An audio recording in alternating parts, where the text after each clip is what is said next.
culturel des peuples écans, mais tout de suite on va s'intéresser à un ouvrage.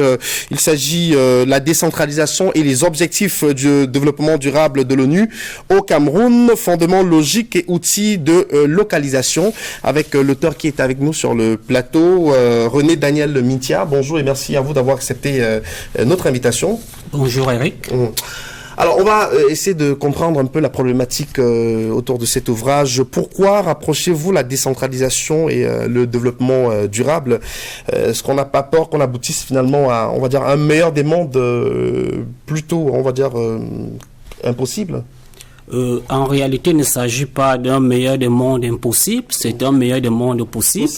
Parce que les objectifs de développement durable constituent aujourd'hui l'enjeu majeur, le programme mondial censé guider le développement et le financement au niveau international. Et en même temps, dans notre pays, vous comprenez que lorsque je dis niveau international, le Cameroun est compris.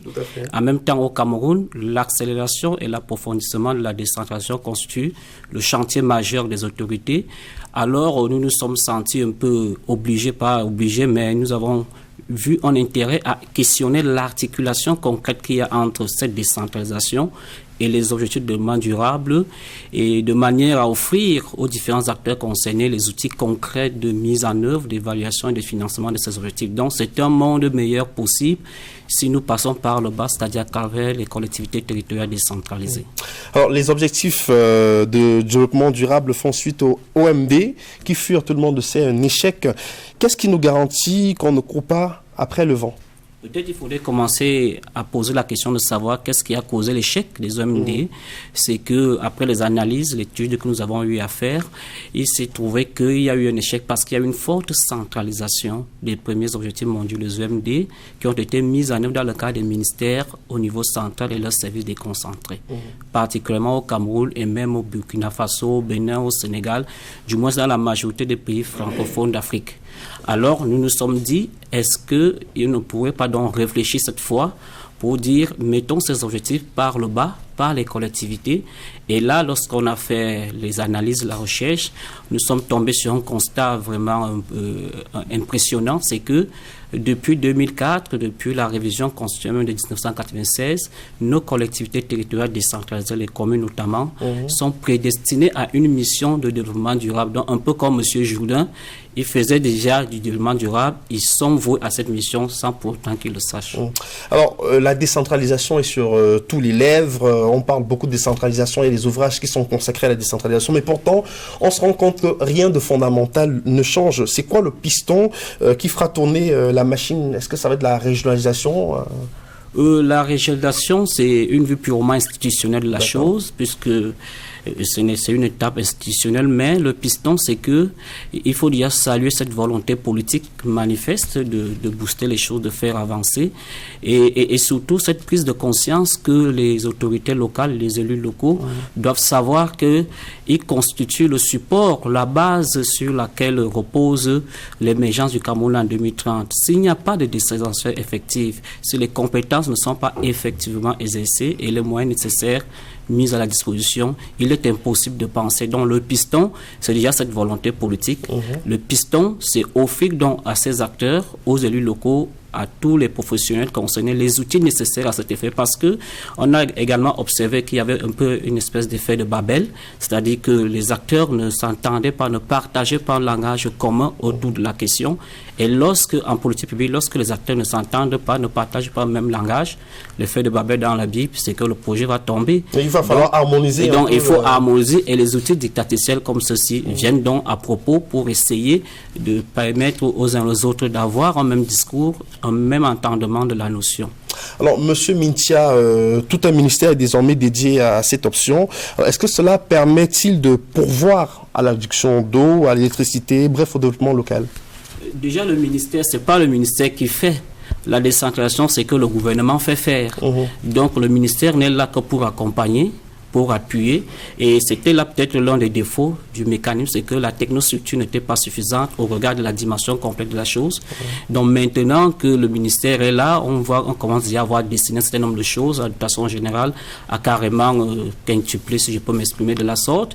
Et puis il y a surtout cet encadrement soutenu qui va être apporté aux élus.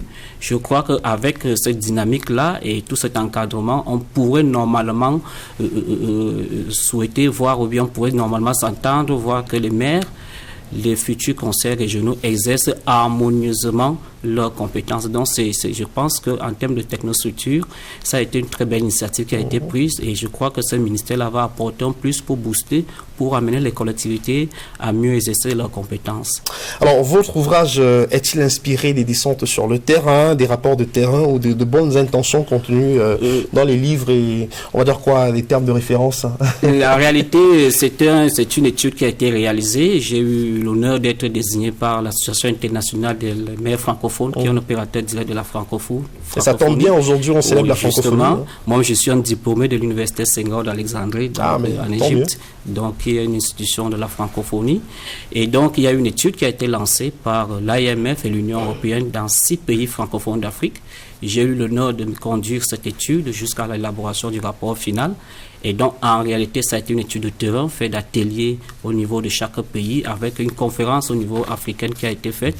Et ce livre n'est en réalité donc les résultats de cette étude participative, étude de terrain, et aussi théorique. En réalité, nous essayons d'allier à la fois la pratique et la théorie dans une perspective d'analyse et d'évaluation des politiques publiques. Voilà, donc évidemment, il est recommandé à tous les élus locaux, à toutes les institutions qui interviennent dans le processus de la décentralisation et même au-delà. Oui, les élus locaux, les agents publics, les ministères concernés par les transferts de compétences et de développement local, et également les professionnels et les chercheurs étudiants qui s'intéressent aux questions de décentralisation et de développement durable au sens général. Alors, je rappelle que l'ouvrage est intitulé « La décentralisation et les objectifs de développement durable de l'ONU au Cameroun, fondements logiques et outils de localisation ». Alors, la dédicace? La dédicace, elle est annoncée. Aujourd'hui déjà, il s'agira de rencontrer les médias pour présenter. Vous savez que la préface a été signée par le professeur Guy Veleux et la postface par le ministre Georges Langobam. Il faudra s'accorder sur la disponibilité de tous ces acteurs qui portent le projet. Donc aujourd'hui, les questions davantage de présenter l'ouvrage au public et puis la préface, la dédicace va être programmée. Voilà, on communiquera sur la dédicace en temps opportun. Mais sinon, l'ouvrage, il coûte combien? On peut le retrouver où? Dans toutes les librairies, sauf que pour les besoins de contrat, dans les dispositions contractuelles, je n'ai pas connaissance du prix de l'ouvrage, je m'intéresse beaucoup plus au contenu, dont l'éditeur, mais dans toutes les librairies, je crois que l'éditeur a pris des dispositions pour que le livre soit disponible. Merci. Au prix, je crois que le prix est à la portée de tous les Camerounais. Voilà, merci infiniment René Daniel Mintia d'être venu sur le plateau, restez avec nous. Moraya également est là, il est artiste musicien, vous vous intéressez à la musique? Bien sûr, j'aime beaucoup la musique. D'accord, alors Moraya est avec nous, bienvenue sur le plateau de Cameroun.